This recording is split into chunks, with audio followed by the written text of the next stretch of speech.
Ya, baik, alhamdulillah nih pertemuan kita kedua untuk epidemiologi lingkungan dan kesehatan kerja, dan pada pertemuan pada hari ini kita akan membahas di dalam rangkaian mempelajari mata kuliah ini adalah bicara rancangan studi atau desain studi, dan tentu secara khusus secara umum ya dalam epidemiologi dan di metodologi Anda sudah mempelajari, dan nanti kita bagaimana aplikasinya di dalam epidemiologi lingkungan dan kesehatan kerja ini. Nah, sebelum kita mulai, tentu outcome yang akan diharapkan yang Anda memahami secara umum ya bagaimana makna dari rancangan studi ini, dan kita mengetahui di dalam metodologi dan tadi saya sampaikan berbeda terkait dengan perbedaan antara jenis penelitian dan termasuk rancangan itu sendiri atau desain itu sendiri. Yang kedua adalah Anda mampu nanti menjelaskan ya bagaimana peran desain ini di dalam pemilihan rancangan studi studi penelitian dalam epidemiologi lingkungan dan kesehatan kerja.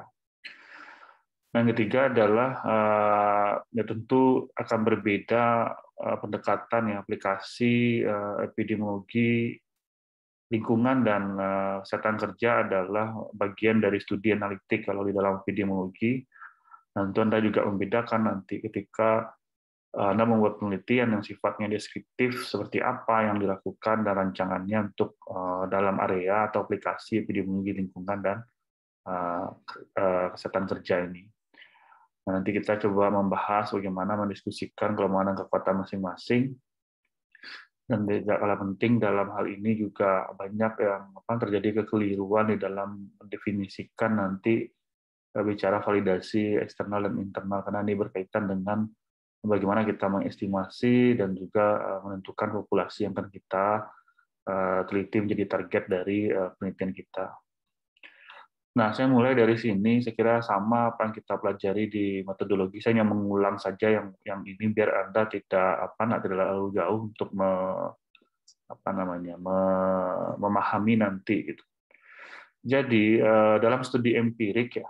Jadi kan ada konsep dalam jenis penelitian, kalau Anda ingat di metodologi penelitian, di jenis penelitian itu kan ada sifatnya perbedaan antara konseptual dan empirik. Nah, tentu sekarang ini studi itu tentu kan bicara empirikal, tidak hanya bicara konsep saja, tapi salah satu kunci studi empirik itu adalah kita merancang atau melakukan penelitian itu berdasarkan ada dua, adalah observasional dan eksperimen.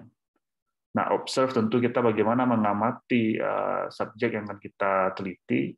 Nah, tentu kalau bicara eksperimental, bagaimana subjek itu kita berikan treatment atau trial atau intervensi dalam hal ini.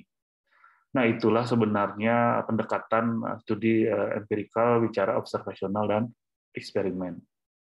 Nah, kalau kita bicara rancangan atau desain ya, artinya memang ini kan cara kita bagaimana kita mengatur atau merencanakan, termasuk juga arah di situ. Karena rancangan studi itu kritikalnya adalah bagaimana menentukan arahnya. Nah, serta prosesnya ini tentu sistematik ya, atau sistemik gitu.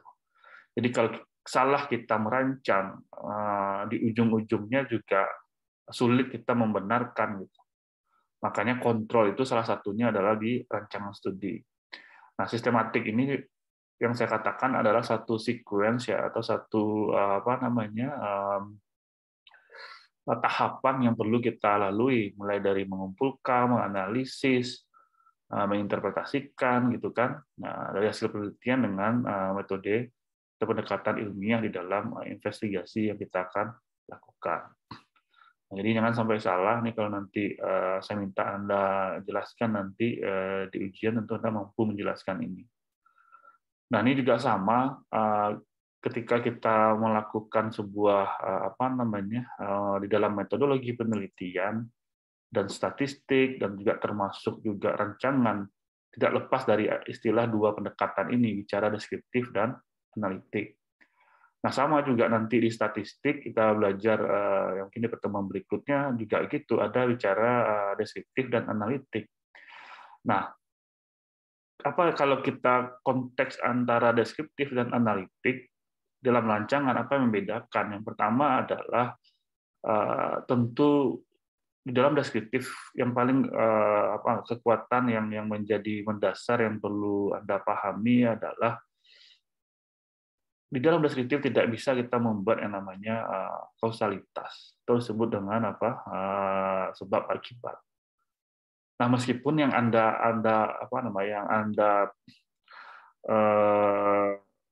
nilai itu adalah yang mungkin secara substansi hubungan sebab akibat, tapi ketika Anda merancang salah, Anda tidak bisa membuat kesimpulan hubungan sebab akibat karena rancangan Anda tidak memperhatikan sequence tadi, tidak memperhatikan ada postulat-postulat yang harus dipenuhi untuk menentukan hubungan sebab akibat itu. Nah, kemarin kan di pertemuan awal sudah kita sampaikan bahwa mulai dari konsistensi, coherence, kan postulat Hill itu menjadi suatu kriteria di dalam kita membangun hubungan kausalitas itu. Nah, saya ingatkan lagi, meskipun Anda nilai bahwa variabel itu secara substansi atau referensi adalah hubungan sebab akibat. Nah, tapi kalau Anda salah merancang, Anda tidak bisa membuat kesimpulan itu. Nah, perlu nanti yang tadi memenuhi kriteria indikator di dalam pemenuhan hubungan sebab akibat itu. Nah, terus satu lagi yang mendasar adalah perbedaan antara deskriptif dan analitik ini adalah, nah tentu kuncinya adalah kalau deskriptif kita hanya bicara distribusi dan juga bagaimana trennya atau pola dari kesehatan dari outcome yang akan kita nilai. Nah, sedangkan kalau di analitik kita bisa dalam konteks epidemiologi lingkungan kita bisa melihat bagaimana klasifikasi pajanannya, bisa melihat bagaimana faktor penyebabnya terhadap kasus atau outcome yang akan kita nilai. Nah, makanya nanti dalam rancangan kita bisa memilah mana yang populasi yang terpajan kita kondisikan atau terpapar, mana yang populasi yang kondisi yang tidak terpajan atau tidak terpapar dari sebuah exposure atau agent atau pajanan yang akan kita nilai terhadap outcome-nya. Nah, ini menjadi dasar ya, dan paling sederhananya tentu kalau di deskriptif kita hanya bicara tahu apa dan siapa, kapan itu terjadi dan seberapa banyak, itu kuncinya. Sedangkan kalau di analitik keyword-nya itu adalah bagaimana ini bisa dijelaskan dan mengapa dia itu bisa terjadi. Nah, jadi sudah lebih dalam. Jadi kalau kesimpulan Anda di dalam penelitian hanya bicara orangnya siapa, kapan itu terjadi, dan seberapa banyak itu terjadi, nah itu jelas bahwa studi Anda outcome-nya hanya deskriptif, bukan analitik. Tapi bagaimana itu bisa terjadi dan bisa Anda jelaskan bagaimananya dan mengapanya, dan itu adalah kunci dari studi analitik. Nah, kita lihat sebenarnya banyak rancangan yang kita membedakan antara deskriptif. Nah, sebelum saya masuk ke sini, jadi di dalam epidemiologi secara umum itu ada namanya basic design, gitu. Artinya rancangan dasar, gitu. Kalau bahasanya rancangan dasar dalam epidemiologi. Nanti kan ada hibrid dan macam-macam istilahnya.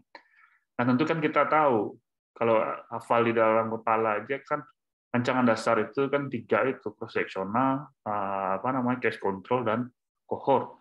Nah, itu rancangan tiga basic design yang harus kita pahami. Nah, nanti varian-variannya itu pengembangan dari itu bisa disebut dengan nanti hibrid dan juga advance di dalam sebuah rancangan kita memilahnya. Nah, kita mulai deskriptif dulu. Nah, sebenarnya ini bisa kita lakukan, tapi banyak juga mahasiswa yang maksud saya gini, mungkin penguji dan juga pembimbing yang apa namanya ya terlalu sederhana atau terlalu apa namanya belum belum dikatakan kadang-kadang disesuaikan dengan level tingkat dari Anda sebagai apa sarjana di dalam memenuhi outcome riset atau penelitian atau skripsi dalam hal ini. Nah, sebenarnya ada satu kekuatan di dalam rancangan disebut dengan case study atau studi kasus. Nah, tapi juga ada beberapa yang apa melakukan penelitian untuk studi kasus. Sebenarnya studi kasus ini juga bisa dijadikan skripsi. Nah, tentu yang menjadi kalau kita merancang sebuah studi kasus, yang pertama adalah tentu keterbaruan dari apa masalah problemnya di situ. Nah, biasanya studi kasus ini kasus-kasus yang sifatnya langka yang baru ditemukan gitu. Nah, itu wajar kita melakukan namanya deskriptif. Nggak mungkin kita melakukan rancangan yang advance gitu, yang sifat tingkat apa namanya analitik. Nah, misalnya contoh yang selama ini tidak ada yang namanya outbreak, misalnya apa yang paling langka misalnya kita lihat misalnya polio misalnya, kejadian apa namanya polio misalnya. Kita tahu polio kan sudah apa namanya hampir dikatakan sudah tereliminasi seperti itu, ya kan? Nah, nggak ada lagi sebenarnya kasus apa penyakit yang artinya sudah diselesaikan. Nah, ternyata ada juga orang yang polio misalnya anaknya gitu kan. Nah, itu kan suatu temuan baru yang perlu kita investigasi secara cepat gitu kan. Nah, atau misalnya dulu kalau Anda tahu kalau dalam konteks kesehatan lingkungan misalnya ada pernah kan kasus buyat dulu keracunan merkuri di Minahasa, makanya ada yang katakan Minamata disease di Minamata Jepang itu mirip dengan yang terjadi di Teluk Buyat itu. Nah, itu bisa dilakukan studi kasus apakah benar Minamata disease yang disebabkan oleh merkuri yang sama yang terjadi pada di Minahasa itu. Nah, pertama dilakukan adalah studi kasus, kita harus melaporkan. Nah, ternyata kan simptom dan juga gejala-gejala dan termasuk juga ikannya dan kulit waktu itu juga manusia yang ada di Teluk Buyat itu mirip dalam hal apa namanya seperti apa yang terjadi pada Minamata disease ya tahun mungkin 50-an atau 60-an di Jepang waktu itu. Nah, tapi setelah didalami ternyata bukan keracunan merkuri ketika sudah melakukan studi yang sifatnya analitik. Nah, ternyata yang dicurigai adalah arsen waktu itu. Nah, keracunan arsen juga mungkin pertemuan ketiga atau apa nanti akan saya jelaskan, dan juga saya ikut dalam tim itu, dan mudah-mudahan nanti bisa dapat gambaran bagaimana melakukan investigasi terkait dengan kasus-kasus yang sifatnya baru atau menjadi outbreak dan sempat menjadi apa ya viral juga di media waktu itu, dan sibuk juga WHO dan Kemenkes dalam melakukan investigasi. Nah, yang dicurigai kan tambang emas yang ada di Teluk Buyat itu. Nanti Anda bisa searching juga di internet kalau ya Anda mungkin masih SD atau masih SMP waktu itu. Nah, pertama adalah apa yang menjadi kekuatan dalam case study ini? Pertama adalah kita bisa menggambarkan secara mendalam, dan ini menjadi clue yang tadi saya katakan, rujukan awal atau informasi awal dalam mengidentifikasi penyakit baru atau kasus baru dalam hal ini. Nah, dan ini menjadi potensial nanti clue yang didapatkan ini untuk melanjutkan ke sifatnya analitik. Nah, kelemahannya adalah ya tentu keterbatasannya. Kalau kita membuat kesimpulan yang tadi saya katakan di awal dicurigai ini adalah keracunan merkuri, ternyata dilakukan survei dan penelitian lebih dalam lagi rancangannya, ternyata bukan kadar merkuri yang tinggi, malah justru arsennya baik di ikan dan sumber air yang ada di Teluk Buyat itu. Nah, tentu kita tidak bisa mengatakan untuk awal ini adalah hubungan sebab akibat. Nah, selanjutnya yang paling kita kenal adalah tentu cross-seksional. Nah, istilah cross-seksional ini ya tentu adalah studi potong lintang atau dikatakan yang namanya cross-section kan gitu. Sebenarnya sederhana saja. kata kuncinya itu adalah cross-sectional itu ketika kita menilai pajanan dan outcome-nya itu adalah waktu yang bersamaan. Makanya di sini kausalitas itu tidak bisa ditentukan atau dibuat kesimpulannya di sini. Kenapa? Kita nggak tahu sequence. Saya ulang lagi ya, sequence dari cross-sectional itu adalah pajanan dan outcome-nya itu tidak tahu mana yang duluan. Karena apa? Kita tidak mengikuti, kita tidak menilai dari awal dia sama-sama tidak sakit. Kita tidak tahu, karena kita ukur pada waktu yang bersamaan, bagaimana pajanannya, bagaimana outcome-nya. Dan dibuatlah kesimpulannya. Dan itu tidak bisa kita mengatakan hubungan sebab akibat. Karena mungkin banyak faktor yang lain. Mana yang duluan, outcome daripada pajanannya kita tidak tahu. Nah, di dalam kekuatan penelitian, setidak-tidaknya ini waktunya bisa pendek, karena kita tidak memfollow up, kita tidak mengikuti pajanannya. Nah, yang kedua adalah kontrol dilakukan pada populasi studi dan pengukurannya, itu bisa kita lakukan. Nah, kita bisa melihat hubungan antara variabel yang diukur waktu bersamaan. Ingat, melihat hubungan tapi tidak membuat kesimpulan hubungan sebab akibat. Nah, kita bisa membuat korelasi, kita bisa membuat hubungan, tapi ini hanya menggambarkan pada waktu yang bersamaan. Nah, jelas adalah secara tidak langsung kita dapat memetakan yang namanya prevalensinya. Berapa kejadian outcome yang akan kita nilai pada saat itu. Nah, misalnya gini, bagi contoh saja misalnya, kita ingin memetakan berapa orang yang gangguan pernafasan akibat misalnya pencemaran udara pada hari ini misalnya. Anggaplah kita mengukur pada saat ini adalah kualitas udara di Kota Padang misalnya. Ya kan? Paham ya? Kita ukur misalnya NOx atau SOx, indikator-indikator pencemaran. Nah, kita ukur juga kapasitas paru misalnya pada masyarakat di Kota Padang.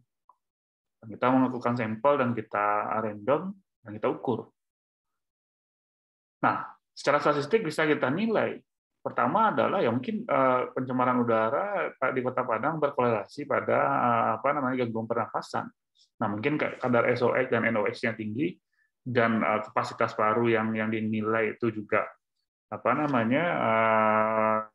melewati nilai ambang normal yang pada tubuhnya gitu kan. Nah, itu kita bisa membuat korelasi. Nah, tapi yang tidak boleh kita membuat kesimpulan adalah nanti kadang-kadang gini bahwa pencemaran udara di Kota Padang mengakibatkan terlihat ada hubungan sebab akibat terjadinya pengurangan atau penurunan gitu kan kapasitas paru pada masyarakat Kota Padang. Itu tidak bisa kita membuat kesimpulan itu.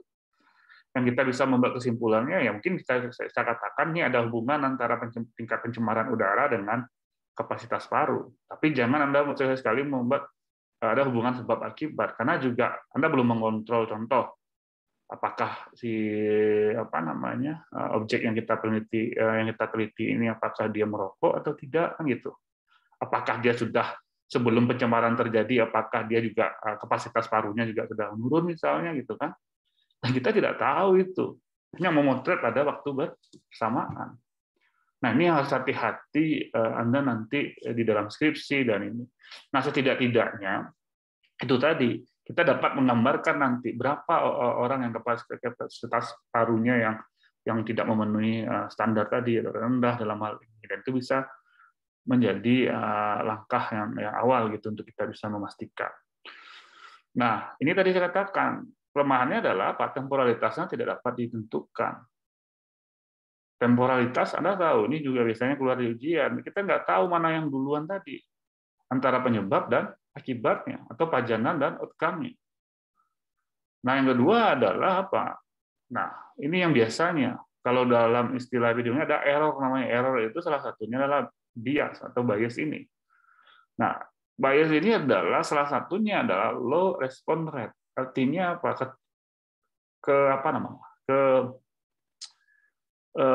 partisipasi di dalam melakukan pengukuran ini sangat rendah kemungkinan, karena apalagi bisa saja dia mau nolak dan segala macam, dan itu apalagi survei yang kita lakukan. Nah, terus termasuk juga bias pengukurannya. Nah, ini salah satu potensi-potensi. Nah, ini yang seharusnya kelemahan-kelemahan ini bisa Anda kontrol seharusnya kalau ingin bagus. Kecuali temporal ini kita tidak bisa mengontrol. Nah, kita tidak bisa mengestimasi secara risiko secara langsung, karena yang diperlukan adalah yang bisa mengestimasi risiko secara langsung adalah ya studi kohort. Ini yang terakhir tadi yang saya katakan, kita tidak bisa menentukan hubungan sebab akibat. Nah, terus yang kedua, yang ketiga adalah ini menjadi menarik yang mungkin di metodologi tidak banyak kita singgung ini dulunya. Nah, ada yang disebut dengan studi ekologi atau disebut dengan ecological study. Nah, kuncinya apa? Studi ekologi ini berbeda dengan studi kasus, studi cross-seksional. Nah, yang membedakan itu adalah di sini. Kita menggunakan namanya data agregat. Apa itu data agregat? Data agregat itu adalah data yang sifatnya terkelompok. Dan kita tidak dalam kapasitas mengukur individu, tapi adalah kumpulan data.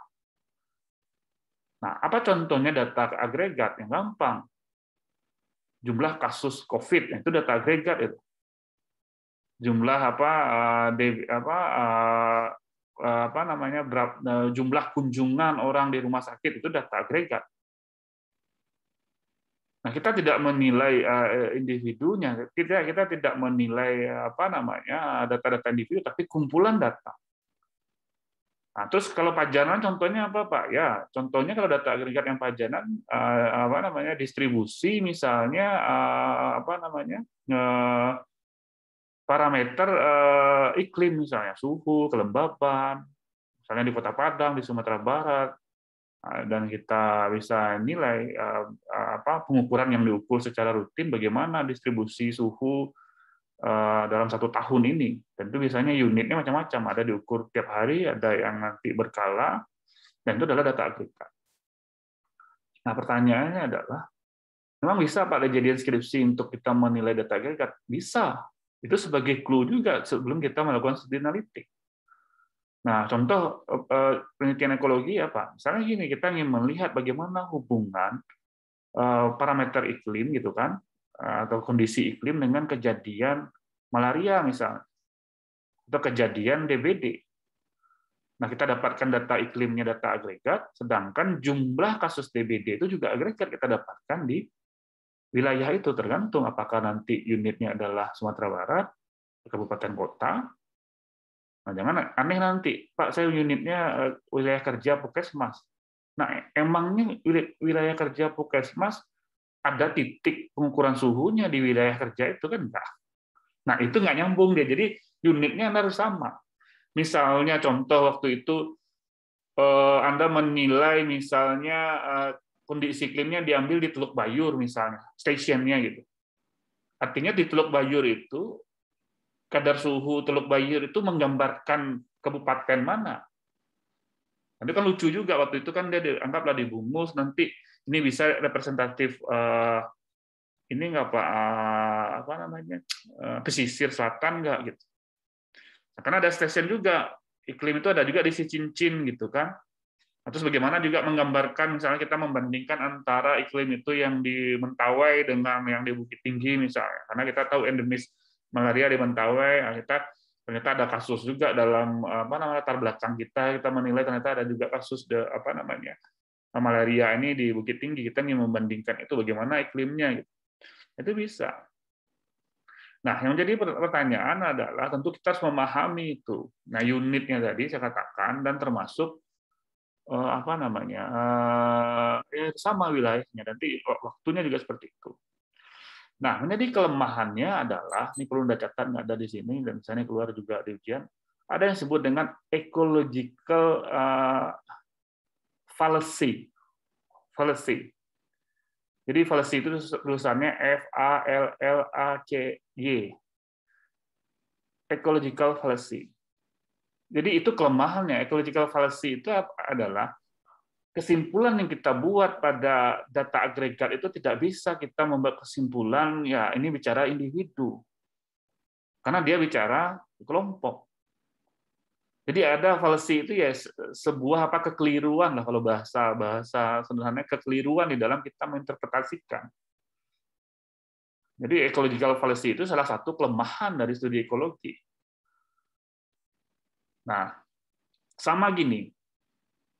Contohnya dengan rokok misal. Saya dapat data misalnya. Saya dapat data dari anggaplah Kadin misalnya. Anda tahu Kadin ya, kamar dagang misalnya ya kan, kamar dagang. Saya mendapatkan data jumlah batang rokok yang diproduksi di Indonesia. Nah, ini kan menarik nih. Ini ada data agregat jumlah batang rokok yang diproduksi di Indonesia. Setiap setiap bulannya saya dapat data bulan misalnya. Nah, ternyata saya juga dapat data data dari Kemenkes misalnya, jumlah orang yang meninggal kanker paru setiap bulannya di Indonesia.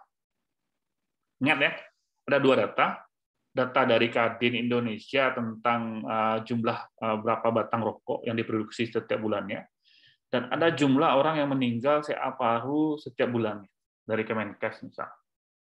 Nah, ini dua data agregat, dan kita mengetahui salah satu faktor risiko CA paru itu adalah merokok.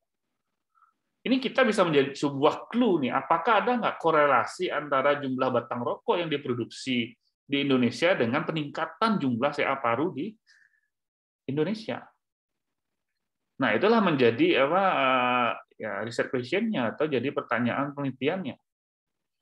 Nah, itu kita bisa menjadi clue awal untuk kita melakukan studi untuk kita melihat gambaran itu. Sebelum nanti kita melakukan studi analitik. Nah, ini kita mengambil data yang sudah ada dan relatif lebih cepat dan dapat kita mengevaluasi program dan kebijakan yang ada. Nah, tentu salah satunya tadi ecological fallacy tadi dan juga rentan terhadap faktor perancu atau confounding, dan termasuk juga pajanan outcome-nya atau penyakit yang tidak diukur pada individu yang sama karena memang merupakan data kelompok. Oke. Nah, kita masuk studi analitik.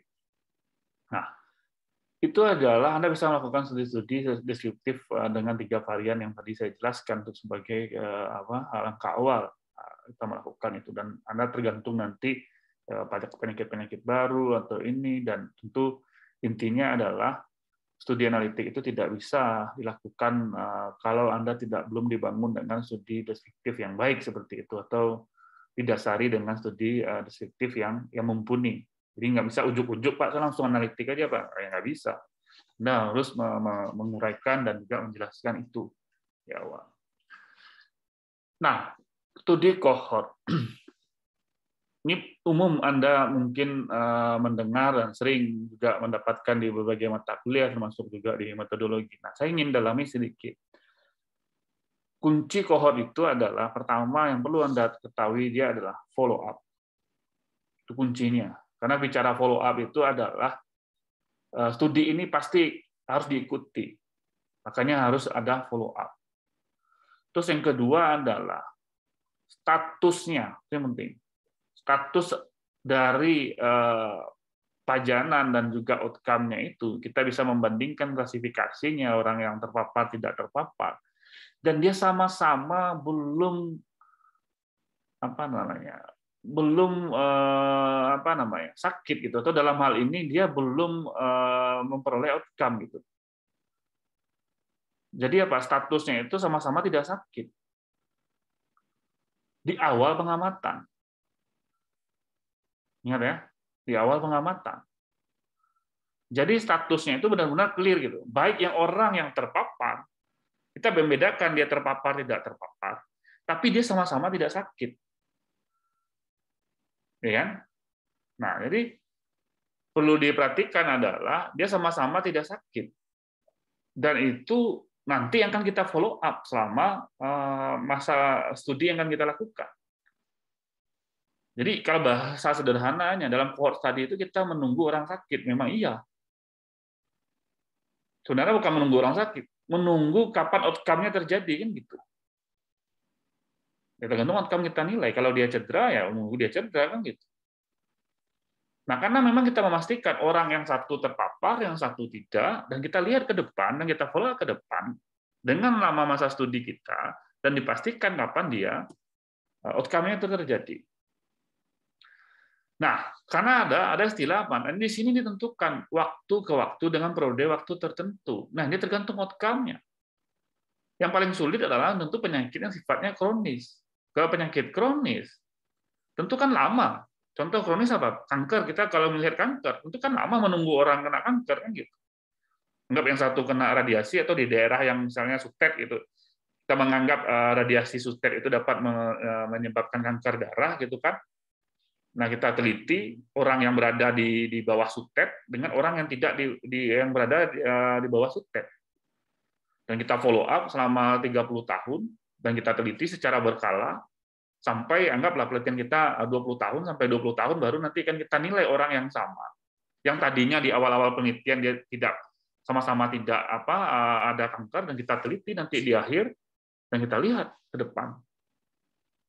Nah, nanti baru kita bandingkan berapa orang yang kanker pada daerah yang suspek, mana yang tidak, dan itu kita menjelaskan nanti hubungan sebab akibat ketika kita sudah mengontrol yang lain. Nah, pertama adalah apa? Dalam periode waktu tertentu dia akan berbeda. Kalau dia penyakit kronis itu lama. Tapi bisa juga nanti misalnya kalau penyakitnya akut itu juga bisa kita cepat kita mengukur. Misalnya kayak gangguan pernapasan yang biasanya 3 bulan itu bisa kita nilai. Itu tergantung dari outcome-nya.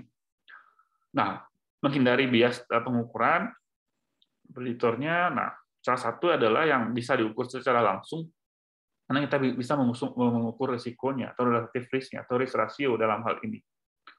Ini juga mungkin minggu depan atau 2 minggu lagi akan kita jelaskan ukuran risiko ini. Nah, kelemahannya adalah ya sering dibutuhkan sampel yang lebih besar dan tidak layak dalam waktu dan biaya memang mahal sekali. Kita mengikuti itu. Nah, tadi saya katakan terbatas untuk satu faktor risiko dan potensi biasnya ketika terjadi adalah loss follow up. Nah, jadi masalah adalah ya bisa saja nanti terjadi ketika orang-orang yang kita amati ini misal saja dia pindah, ya kan? Contohnya ya. Nanti kalau saya tanyakan Anda di ujian Anda tahu itu gimana contoh yang loss follow up itu. Jadi pindah tempat dan bisa saja di awal dia mau, habis itu dia menolak gitu kan. Ketika di follow up ditanyakan yang lain-lain gitu. Nah, atau memang meninggal yang kita tidak tahu, tidak terlaporkan apakah meninggalnya kenapa gitu. Nah, ini menjadi sulit. Nah, apalagi kita di Indonesia, kalau di Amerika itu bisa kita pantau ya, negara-negara maju itu lengkap itu. Makanya data-data kohortnya ada, saya kuliah di Harvard itu di Harvard School of medical itu dia punya data yang sangat Framingham itu data penyakit jantung koroner itu dia obesitas dan segala macam itu lengkap dia. Itu dari tahun berapapun sampai ini juga bisa di tracer gitu. Nah, kalau kita itu yang jadi sulit. Nah, kadang namanya sama dan orangnya berbeda. Apalagi ini jadi kelemahan di kita juga itu. Makanya studi kohort di kita ini hati-hati betul kalau memang datanya tidak bisa kita jamin ke depan. Nah, terus yang terakhir adalah bicara kasus kontrol. Nah, berbedanya yang dengan kohort, tentu kan kohort ini bicara ke depan ya, artinya arahnya prospektif gitu. Nanti kita juga melihat ada juga kohort yang retro. Nah, case control tentu berangkatnya bukan dari pajanan, tapi kita berangkatnya dari outcome-nya atau kondisi outcome-nya, mengklasifikasikan antara dia kasus dengan sebagai kontrolnya nanti. Nah, case control ini ya tentu nanti akan kita lihat adalah pajanannya ke belakang.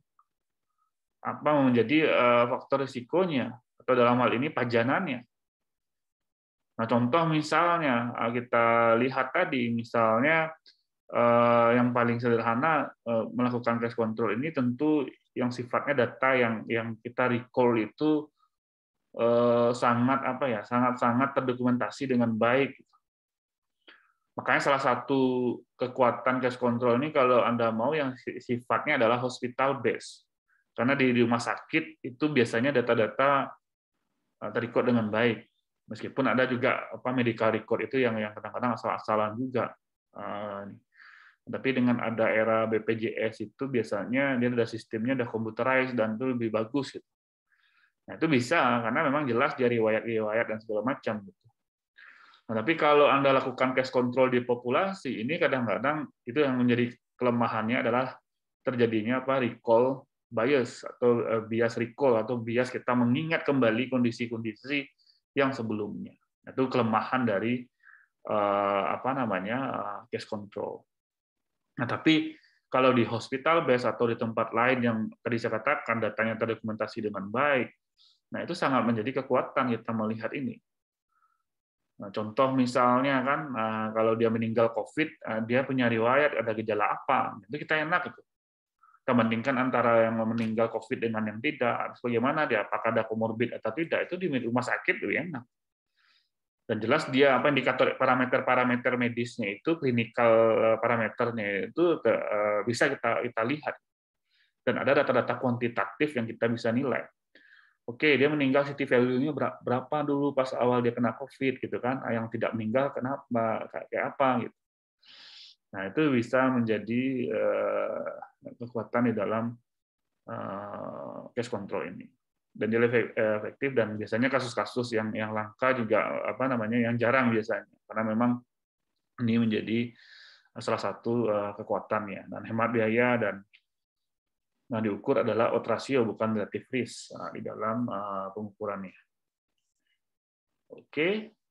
Nah, satu lagi yang ideal adalah studi eksperimen atau eksperimental tadi, dan ini melihat hubungan intervensi outcome dan dengan intervensi dan outcome-nya. Dan ini sebenarnya biasa dikatakan memang dia sama, dia mengikuti pola dari studi kohort bicara ke depan. Nah, tapi perbedaannya adalah dengan kohort dia ada bentuk treatment atau intervensi yang dilakukan. Yang satu kelompok yang tidak diintervensi, yang satu iya. Nah, ini yang akan kita lihat ke depan dan membandingkan itu. Dan bagaimana kita bisa melihat perbandingan orang yang tidak diintervensi atau diberikan perlakuan dan yang satu tidak. Nah, ini biasanya memastikan menguji perlakuan yang kita berikan. Biasanya apakah obat, apakah pelatihan, macam-macam intervensi yang akan kita berikan. Kalau dulu ada teman saya di Cina melakukan memfollow up kualitas hidup pasien ODA atau HIV juga. Nah, yang satu dilakukan intervensi melalui telepon gitu kan secara berkala untuk memberikan motivasi, yang satu dibiarin aja gitu. Itu juga bisa.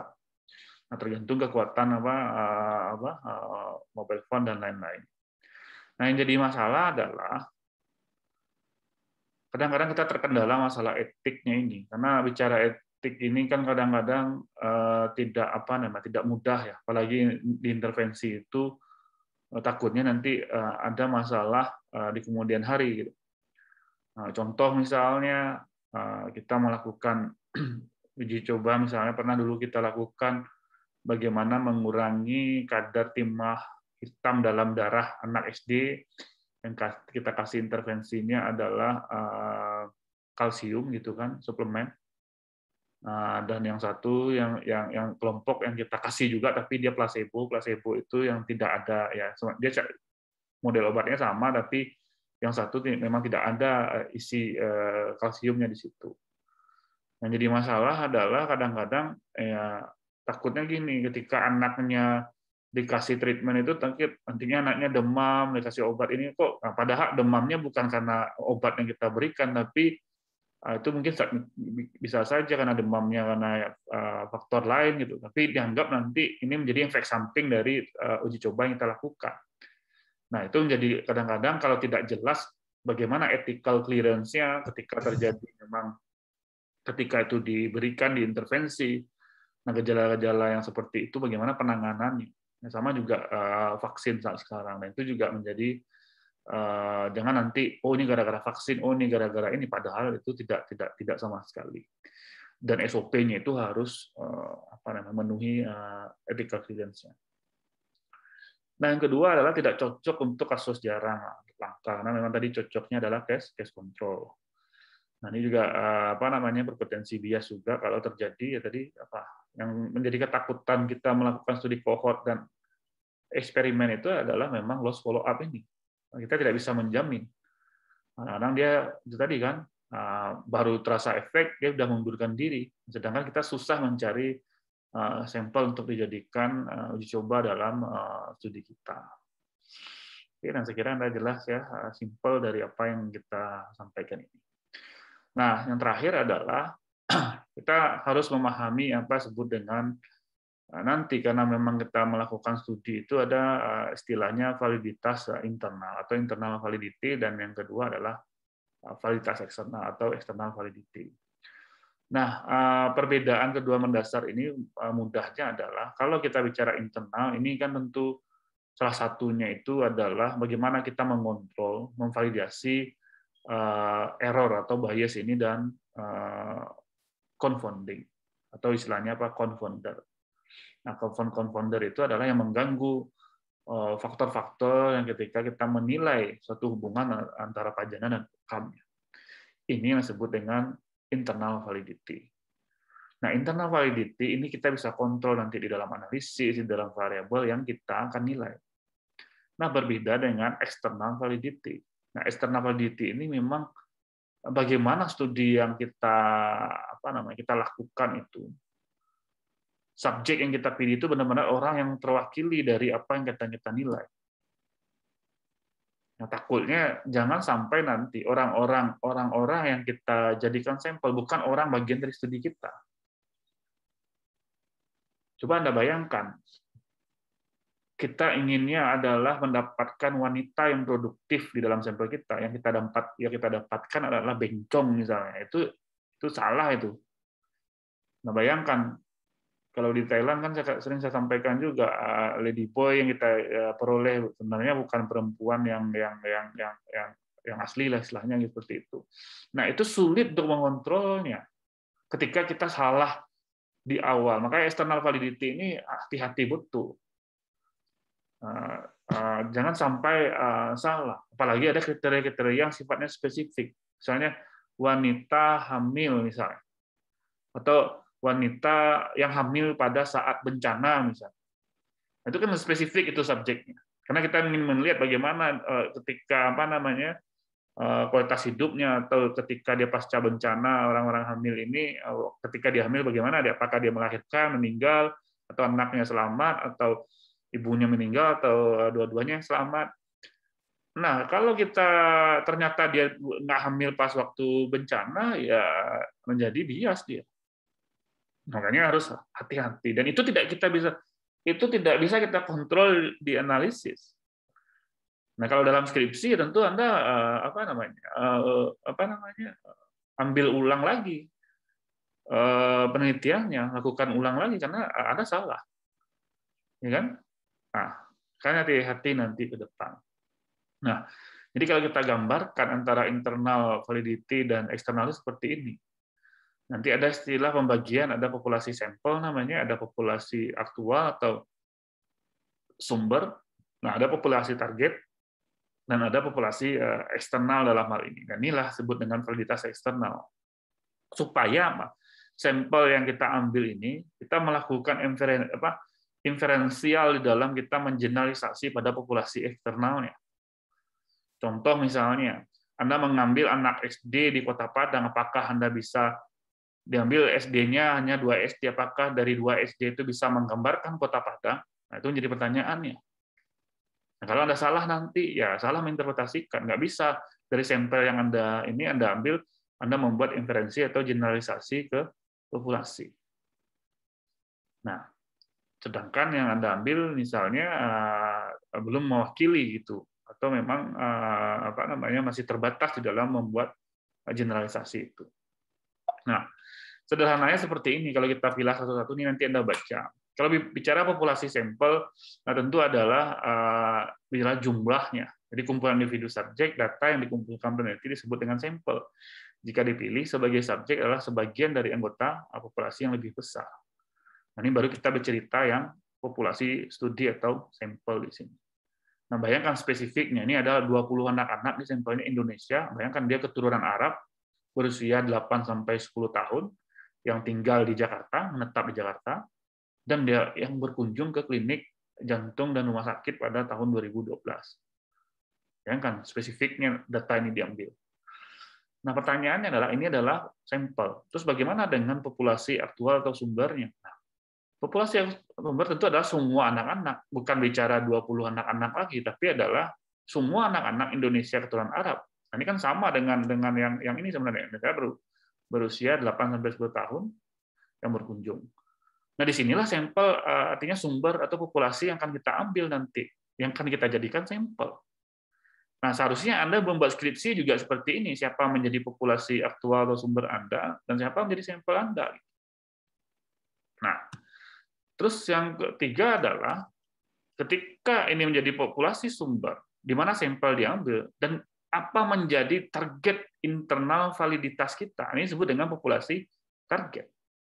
Nah, populasi targetnya adalah kumpulan, apa bedanya? Kalau tadi kita membatasi antara yang berkunjung ke klinik, rumah sakit, dan usianya tetap ini, nah sedangkan media target kita adalah yang kita lakukan internal validity adalah ini, semua anak-anak Indonesia keturunan Arab berusia yang tinggal menetap di Jakarta saja, tidak bicara dia berkunjung ke klinik tadi.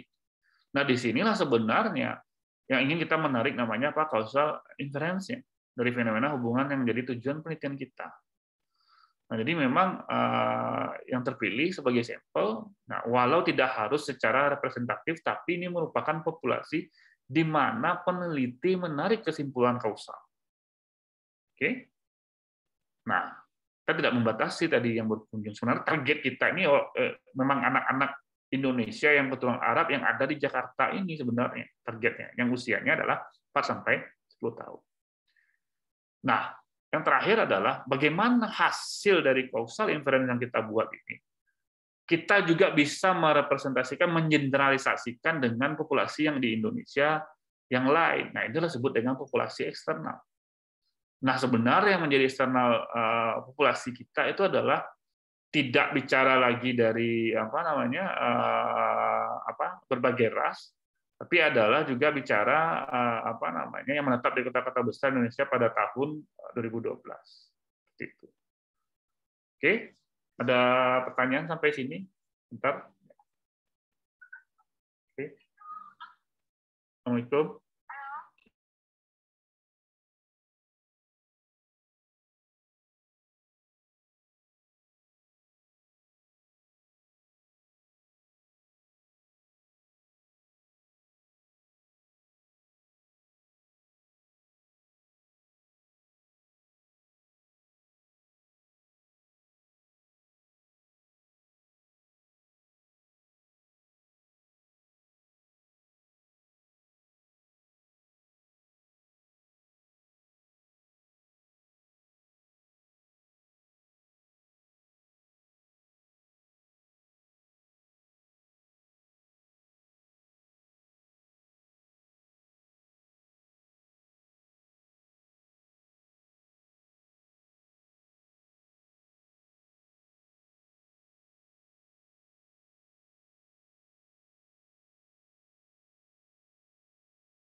Baik, maaf. Lanjutkan. Nah, jadi ini nanti tugas Anda buat individu. Nah, ini untuk mendalami nanti kita diskusikan minggu depan. Nah, Anda buat. Nah, tadi kan sudah ada gambarannya ya. Nah, kalau bisa nanti Anda tambahkan dari apa yang sudah kita sampaikan tadi. Nah, kalau bisa dibuatkan per masing-masing rancangan studi itu contohnya seperti apa. Nah, ini menjadi tugas Anda. Ini bisa saja di antara ini adalah jadi bahan ujian nanti yang Anda bisa jelaskan di antara ini, salah satunya seperti itu. Nah, itu ada studi ekologi tadi, studi kohort tunggal, dan juga studi kohort ganda. Ini apalagi, karena tadi kan secara umum kan bicara kohortnya saja. Nah, ternyata juga ada kohort tertutup, ada kohort terbuka, ada bicara prospektif kohort, ada retrospektif. Nah, ini belum kita singgung tadi, nested case control, ada crossover, ada kuasi eksperimen dan eksperimen murni. Nah, ini udah buat cara individu. Nah, ini formatnya. Ada covernya, ada pendahuluan, tidak lebih dari 1 halaman pendahuluannya, dan isinya tidak lebih dari 10 halaman. Kadang-kadang kan copy paste saja mahasiswa terlalu banyak, nanti intinya tidak ada. Intinya adalah apa yang berbeda dari apa yang disampaikan tadi, dan yang penting ada contohnya. Nah, itu yang saya katakan, bagaimana merunning dari rancangan studi itu dan contohnya seperti apa. Kalau bisa contoh itu berkaitan dengan kesehatan lingkungan dan kesehatan kerja. Tapi tidak tertutup juga untuk yang lain seperti itu. Nah, ingat ada referensi dan nanti spasinya 1,5 bukan 2, dan kertasnya 4, dan soft copy dikirim ke sini nanti. Dan sebelum minggu depan dikumpul kapan ya? Dikumpul itu paling lambat itu kan kita kuliah hari Rabu ya. Paling lambat itu hari Senin. Paling lambat Senin depan. Nah, itu sudah terkirim semua. Dia bisa ini tergantung nanti Anda sepakati apakah dikumpul kolektif, jadi yang meng-email satu saja, atau memang individu. Itu saya serahkan ke Anda semua. Nah, takutnya kan gini, ditunggu nanti yang lain ini lambat, sedangkan yang lain sudah siap. Kalau saya pribadi lebih bagus email pribadi masing-masing, email ke emailnya. Dan tentu formatnya harus jelas ya, emailnya, namanya siapa, kadang-kadang namanya nggak jelas juga, first name, last name-nya itu.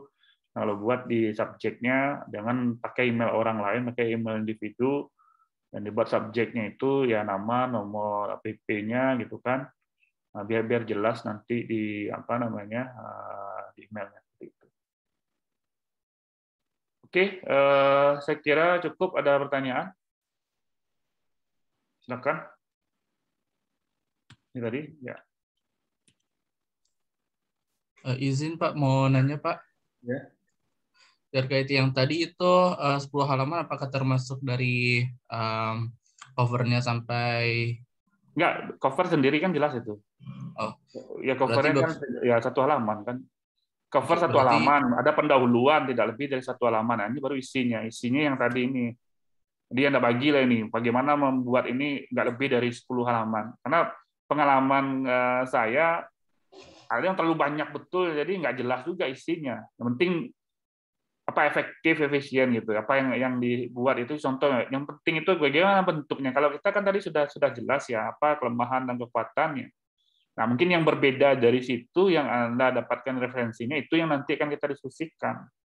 Ini apa maksudnya Pak ini, dan kalau bisa bentuk rancangan ini yang perlu. Artinya logiknya seperti apa?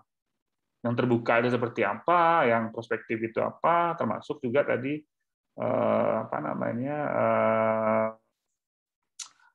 ya crossover seperti itu. Oke, ada yang lain? izin Pak nanya lagi Pak. Ya. Berarti itu kan tadi kan Bapak bilang yang isinya yang ada studi itu. Nah, itu berarti untuk dari yang 10 halaman itu bab 2-nya aja atau bab 1 sampai bab 3-nya Pak? Coba lihat dulu, saya nggak ada cerita bab tadi. Mana Anda bilang bab? Oh iya, oke. Mohon maaf Pak. Ya, itu makanya paham ini. Ada cover, ada pendahuluan. Pendahuluan ini bukan kata pengantar ya. Ini banyak mahasiswa kata pengantar gitu loh. Yang saya maksudnya tidak kata pengantar. Makanya itu masing-masing Anda paham apa membuat pendahuluannya, tentu kan bagaimana ini sebagai apa namanya pendahuluan dari kita menjelaskan isinya. Jadi nggak ada bab-bab ya. Oke. Nah, tentu nanti apa namanya di sini baru nanti apa ya sub dari isi itu ini yang Anda buat, subheading dari isi itu ini kelompok ini. Oke. Nah, makanya nanti akan berbeda-beda, masing Anda nggak akan sama itu. Kalau Anda buat sendiri nggak akan sama dia. Nah, itu makanya kalau terlalu detail ininya nanti jadi copy paste dia. Anda bisa macam-macam, bisa menjelaskannya sini. Yang jelas kok kuncinya di sini. Yang harus pasti ada tuh ini nih. Bagaimana contoh bentuk penelitian dari masing-masing rancangan itu. Nah, bisa saja kan maksud dari studi ekologi seperti ini. Nah, ini contohnya seperti ini. Ini yang perlu banyak nanti kita diskusikan. Oke. Nah, ini bisa Anda bagi kan 1, 2, 3, 4, 5, 6, 7, 8 ya. Tidak-tidaknya aja maksimal itu satu ini ya 10 kan. Apa satu halaman. Satu seminimal mungkin itu satu halaman ini. Satu rancangan ini. Nah, kenapa dia buat 10 kan ada yang contoh misalnya kayak ini kan ada versus seperti ini ya, perbandingan ini. Nah, itu mungkin melebihi dua halaman itu. Oke. Ada lagi yang lain silakan. Izin bertanya, Pak. Ya. Untuk case study-nya itu kira-kira ada batasannya begitu, Pak? Seperti misalkan maksimal 10 tahun ke belakang gitu atau bagaimana, Pak? Enggak perlu. Itu enggak perlu apa. Yang penting ada contohnya. Anda bisa jelaskan. Yang tadi saya katakan clue-nya. Kalau bisa contohnya yang terkait dengan riset kesehatan lingkungan dan kesehatan kerja. Itu clue-nya di situ. Di mana aplikatif dia langsung seperti ini dia. Oke. Baik, Pak. Makasih, Pak. Ya. Ada yang lain? Ingat ya, hari Senin kita tunggu dikirim, jangan sampai hari Selasa, hari Senin saja ininya nanti dia hari Selasanya udah bisa saya rekap, nanti ya bisa kita random dulu ya sebelum mulai kuliah, dan saya minta dijelaskan seperti itu, dan Anda siapkan juga kalau formatnya PDF gitu kan. Nah, jadi pas nanti saya minta Anda menjelaskan dan share screen-nya akan jelas, nanti kita terbaca oleh teman-teman yang lain dan bisa menjelaskan di situ, nanti kita diskusikan. Oke, kalau tidak ada, saya kira cukup. Nah, ini mohon maaf, nanti untuk yang di e-learning ini kita lagi siapkan karena memang disusun dulu oleh tim ICT. Nanti mudah-mudahan bisa terupload semua sampai nanti bahan-bahan di 7 pertemuan sebelum UTS ini. Dan juga selain bahan Anda bisa download di situ semua nanti ke depan, dan termasuk video yang kita sudah rekam ini untuk mengulang kembali. Itu saja, terima kasih atas perhatiannya. Maaf dan terima kasih. Assalamualaikum warahmatullahi wabarakatuh. Absen nanti Waalaikumsalam warahmatullahi wabarakatuh. backup dengan Jiform. Oke.